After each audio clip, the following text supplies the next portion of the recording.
Large hadron collider, the most powerful and biggest particle accelerator in the world, एक ऐसी machine जिसमें 80 crore metre पर second की रफ्तार में यानी ऑलमोस्ट लाइट की स्पीड में पार्टिकल्स को एक दूसरे से कोलाइड किया जाता है, जस्ट सो दैट इन कोलिशन से फॉर्म हो रही एनर्जी की मदद से बिग बैंग की गुत्थी को सुलझाया जा सके और ऐसे पार्टिकल्स को डिस्कवर किया जा सके जो कि फिजिक्स के स्टैंडर्ड मॉडल में जिसके बारे में प्रेडिक्ट किया गया है। It's quite fascinating, right? दो नोन पार्टिकल को 99.9% लाइट स्पीड से टकराओ और आपको अननोन पार्टिकल्स मिलेंगे, क्योंकि वो पार्टिकल्स का जब चूरा होगा तो उन चूरों में से आपको कोई नया अननोन पार्टिकल मिल सकता है जिसके बारे में फिजिक्स की standard model of particle physics theory predict करती है। अब LHC के बारे में सभी ने सुना है और सबको मालूम है यहाँ पे लाइट के सिग्निफिकेंट परसेंट स्पीड से यहाँ पे पार्टिकल्स को टकराते हैं। क्या आपके खुराफाती दिमाग में कभी ये सवाल आया है कि क्या होगा अगर आपने बीच में उंगली डाल दिया या फिर आपने बीच में अपने सर को ही घुसा डाला कोलिजन के बीच में? आखिर उसका परिणाम क्या होगा? क्या स्टार वॉर्स में दिखाए गए तबाही के जैसा ही कुछ भयानक होगा? क्या वो छोटा सा पार्टिकल इंसानी खोपड़ी के आर पार निकल जाएगा खड्डा करके, या फिर बूम एक धमाकेदार एक्सप्लोजन होगा? या फिर इवन ये पॉसिबिलिटी भी है कि वो बीम बिना कुछ करे उस इंसान के शरीर के आर पार निकल जाएगा without damaging anything. Well, hello friends, मैं हूं गौरव और फॉर्चुनेटली या अनफॉर्चुनेटली हमें गेस करने की कोई जरूरत नहीं है, क्योंकि ऐसा ही कुछ रशियन साइंटिस्ट एंटोली बुगोर्स्की के साथ ऑलरेडी हो चुका है। यह हादसा बहुत ही इंटरेस्टिंग है। एंटोली बुगोर्स्की रशिया के सबसे बड़े पार्टिकल एक्सेलरेटर U-70 सिंक्रोट्रॉन में इक्विपमेंट इंस्पेक्शन का काम करते थे। सो एक दिन हर रोज की तरह जब वो इक्विपमेंट में आए हुए फेलियर को टेस्ट करने के लिए पार्टिकल एक्सेलरेटर चेंबर में एंटर किए, उनके साथ उस चेंबर में एक जानलेवा हादसा हुआ। एक ऐसा हादसा जिसने उनकी पूरी जिंदगी हमेशा के लिए बदल के रख दी। दरअसल हुआ कुछ यूं था, बुगोर्स्की ने कंट्रोल रूम को अपने पार्टिकल एक्सेलरेटर चेंबर में जाने की जानकारी तो दी थी, लेकिन कंट्रोल रूम चेंबर के अंदर लाइट स्पीड से ट्रैवल कर रहे प्रोटॉन बीम को बंद करके उसे सेफ टू एंटर बना पाते उसके पहले ही बुगोर्स्की उस कमरे में पहुंच गया। Now as we all know, particle accelerator एक ऐसा मशीन है जो हाई एनर्जीज की मदद से एलिमेंट्री पार्टिकल्स जिसकी प्रोटॉन्स को लाइट की स्पीड से एक्सेलरेट कराता है, और इसका करवा पाने के पीछे का इसका मैकेनिज्म बिल्कुल सिंपल है। सबसे पहले पार्टिकल सोर्स को एक completely vacuum created metal pipe के अंदर ट्रांसफर किया जाता है। उसके बाद इलेक्ट्रिक फील्ड्स को यूज करके पार्टिकल को बीम में कन्वर्ज किया जाता है ताकि पार्टिकल सिर्फ एक ही डायरेक्शन में ट्रैवल कर सके। और फिर जैसे ही पार्टिकल बीम ट्रैवल करने लगती है, वैसे ही इलेक्ट्रोमैग्नेट्स उन बीम्स को फिक्स पाथ पर एक्सेलरेट करते हैं। और फिर जब पार्टिकल्स एक स्पेसिफिक एक्सेलरेशन तक पहुंच जाते हैं, तब उन्हें किसी टारगेट पर बॉम्बार्ड कर दिया जाता है। अब ऐसे देखने में ये मशीन कितनी कॉम्प्लिकेटेड लगती है, बट इसका मैकेनिज्म है ना एकदम simple. But mind you, at a time इसमें trillions of protons 30 crore kilometre per second की रफ्तार से ट्रैवल करते रहते हैं, जिसमें भी हर एक प्रोटॉन 70 बिलियन इलेक्ट्रॉन वोल्ट्स जितनी एनर्जी क्रिएट करता है। ये एनर्जी इतनी हाई होती है कि आपको लिटरली एक गुब्बारे की तरह ब्लास्ट करवा सकती है। अब जस्ट इमेजिन, ऐसे ही एक पावरफुल पार्टिकल बीम के सामने बुगोर्स्की का सर आ गया था। दरअसल जैसे ही बुगोर्स्की उस चेंबर में एंटर हुए,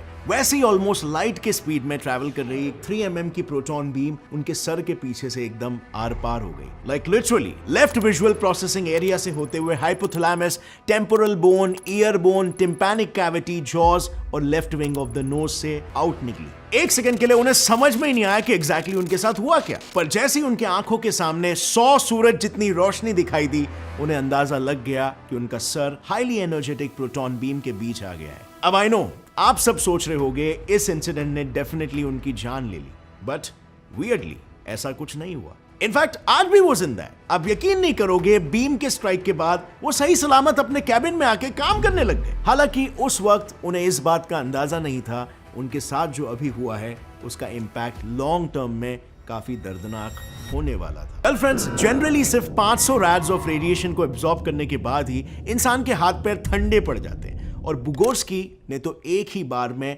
2 लाख से 3 लाख रैड्स ऑफ रेडिएशन को एक्सपीरियंस कर लिया था। अब आपको मैंने स्केल बता दिया है, तो इससे होने वाले नुकसान के बारे में तो आप शायद सोच भी नहीं सकते हो।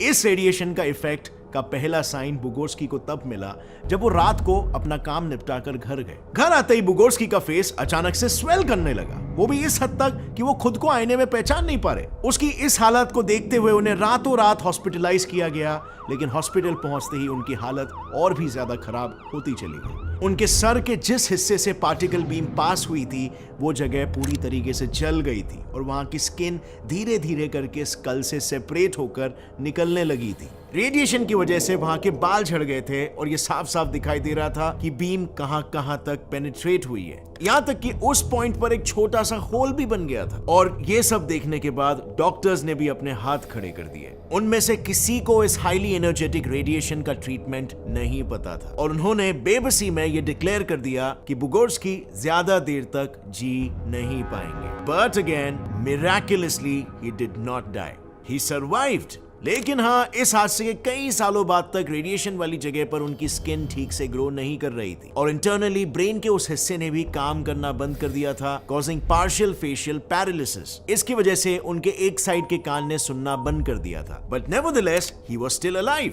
Whole and hearty. अब सवाल ये आता है फ्रेंड्स कि how is that even possible? जैसे मैंने वीडियो के शुरू में बताया था, एक पार्टिकल बीम में इंसान को चुटकियों में तबाह करने की ताकत होती है, तो फिर बुगोर्स्की इस पार्टिकल बीम के अटैक से कैसे बच पाया? Well, and the answer is because of stopping power. देखो, I know 70 billion electron volt सुनकर आपके दिमाग में अलग अलग ख्याल आ रहे होंगे, लेकिन let me tell you, 70 billion electron volts यानी सिर्फ एक प्रोटॉन की काइनेटिक एनर्जी। अब जैसे कि हम सभी जानते हैं, कोई भी ऑब्जेक्ट अगर मोशन में होता है और सडनली उसके बीच कोई ऑब्स्ट्रक्शन आ जाता है, तब उसके साथ हुए इंटरैक्शन की वजह से ऑब्जेक्ट अपनी एनर्जी को लूज कर देता है और उसकी स्पीड भी कम हो जाती है। बेटर अंडरस्टैंडिंग के लिए कार का एग्जांपल ले लो। इमेजिन करो कि पार्टिकल बीम एक कार है और बुगोर्स्की का सर कार के सामने आने वाली एक दीवार। जैसे ही रेडिएशंस बॉडी के अंदर एंटर करते हैं, वैसे ही वो बॉडी में मौजूद एटम्स को आयोनाइज कर देते हैं और मॉलिक्यूल्स को ब्रेक कर देते हैं। और इस प्रोसेस में रेडिएशन की इतनी एनर्जी लूज हो जाती है कि उस रेडिएशन की स्पीड कम होकर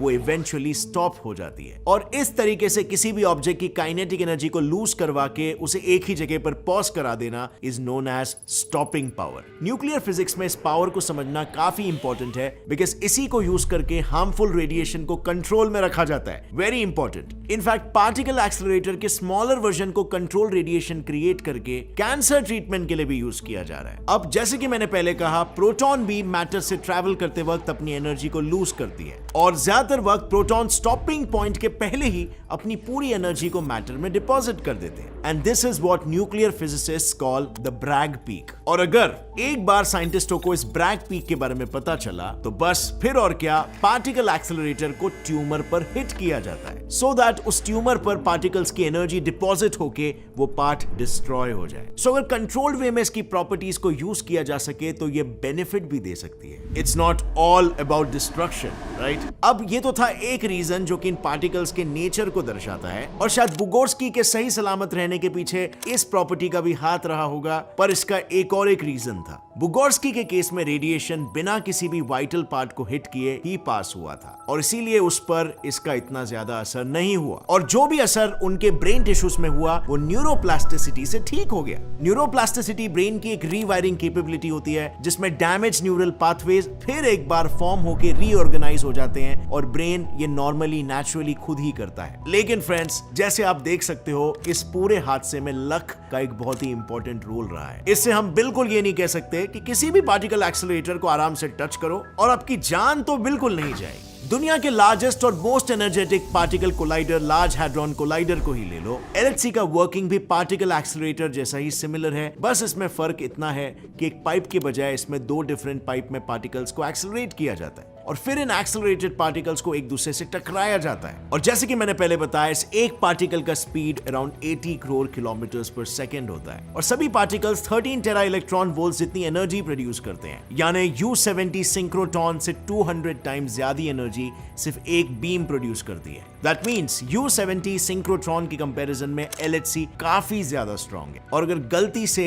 LHC के किसी पार्टिकल के बीच में सर आ गया तो कुछ समय के लिए पूरी दुनिया नीली नीली दिखाई देगी। Because of Cherenkov effect. Basically जब इलेक्ट्रिकली चार्ज पार्टिकल्स लाइट के स्पीड में किसी मीडियम से ट्रैवल करते हैं तब हमारी आंखें उस एनर्जी को as a blue glow perceive करती है और फिर धीरे धीरे रेडिएशन की वजह से बॉडी का टेम्परेचर इंक्रीज होने लगेगा और टेम्परेचर इंक्रीज की वजह से बॉडी में मौजूद व्हाइट ब्लड सेल्स की क्वांटिटी धीरे धीरे कम होने लगी और अगर व्हाइट ब्लड सेल्स नहीं यानी इम्यूनिटी नहीं और अगर इम्यूनिटी खराब यानी एक एक करके सारे ऑर्गन्स फेल हो जाएंगे और लास्ट में the end.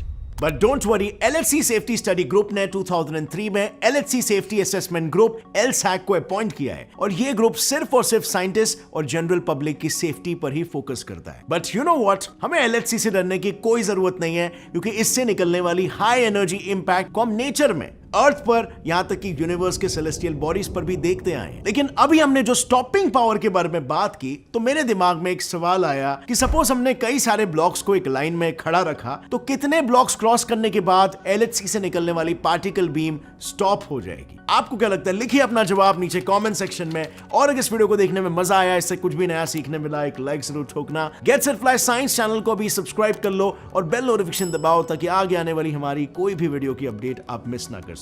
As always friends, stay curious, keep learning and keep growing. Jai Hind.